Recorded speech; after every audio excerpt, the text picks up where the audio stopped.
নেপালে রাজনৈতিক অস্থিরতা ও সহিংস বিক্ষোভ ক্রমেই চরমে উঠেছে।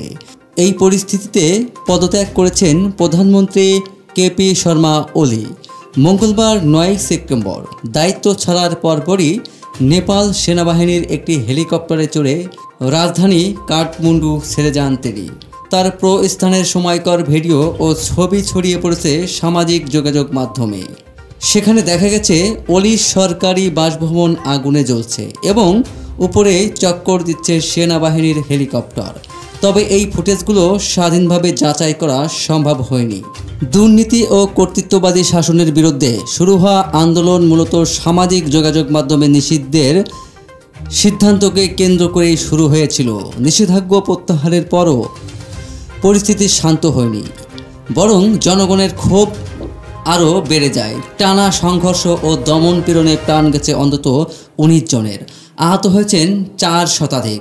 পরিস্থিতি সামাল দিতে ব্যর্থ হয়ে শেষ পর্যন্ত ওলি পদত্যাগ করতে বাধ্য হন।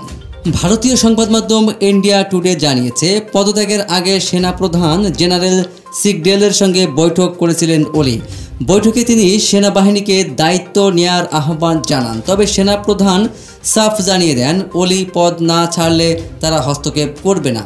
সেনা সূত্রগুলোর দাবি, ওলির পদত্যাগের পর থেকেই সেনাবাহিনী পরিস্থিতির নিয়ন্ত্রণে সক্রিয় হয়েছে।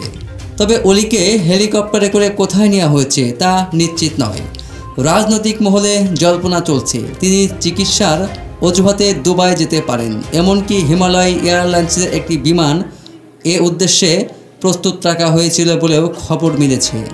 তার এই আকস্মিক প্রস্থান নেপালের রাজনৈতিক অনিশ্চয়তাকে আরও গভীর করেছে। কারণ বিক্ষোভকারীরা কেবল প্রধানমন্ত্রীর পদত্যাগে থেমে নেই, তারা পুরো রাজনৈতিক ব্যবস্থার সংস্কার দাবি করছে।